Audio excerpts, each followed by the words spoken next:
Now let's do a hands-on demo. I'm on Visual Studio Code here, and this is what the sample project looks like.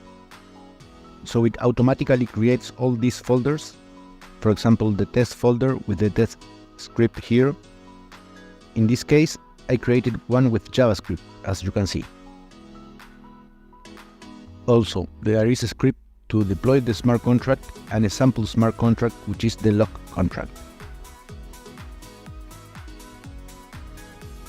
The most important part of Hardhat is understanding the configuration file.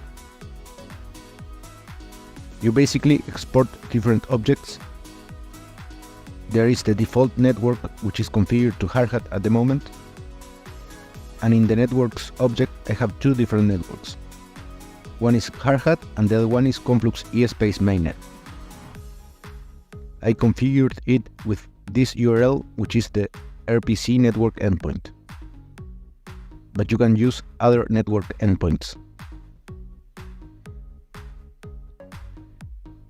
This is the chain ID and the accounts object, that is the private key I'm using to deploy the contract.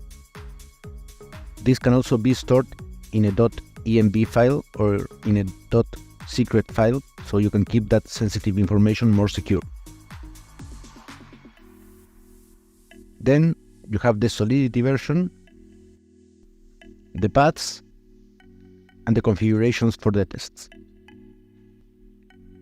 So this is basically what the sample project looks like. The only difference is that I added this part here.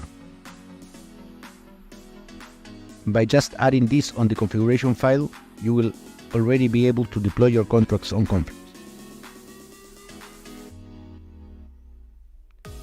Here we have the sample test script.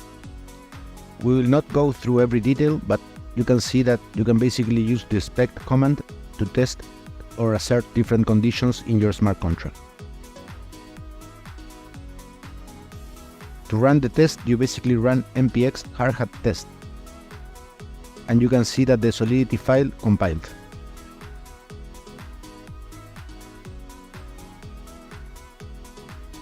And all the different tests that were run, the deployment, withdrawals, some event emissions, and all the tests passed.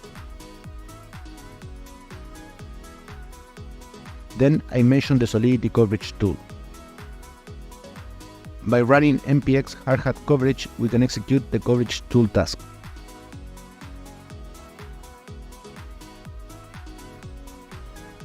You can see it also runs all the tests.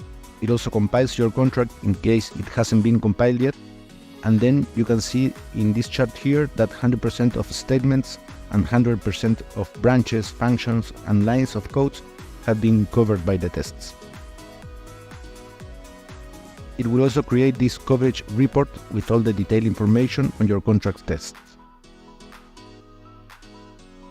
Basically, you can see in case you have a line of code that is not covered, it will be displayed here, so you can easily identify which parts of your contracts are not being tested. This will show you how much of your code is covered by tests. After you have tested and compiled your contract, the next step is the deployment of your contract.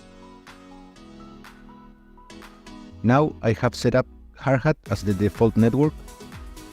Hardhat includes its own network for testing, so let's deploy our contract here.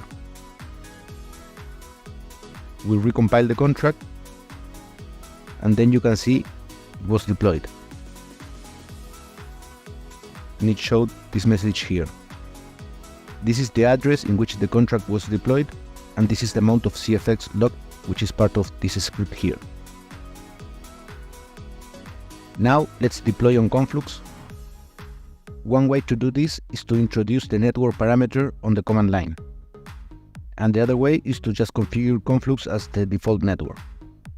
Then, by running the same script, we will be basically deploying it to Conflux Network using this account. It will take a little bit longer, but after this it will also display the address of the smart contract that was deployed, and we will be able to see it in Conflux Scan.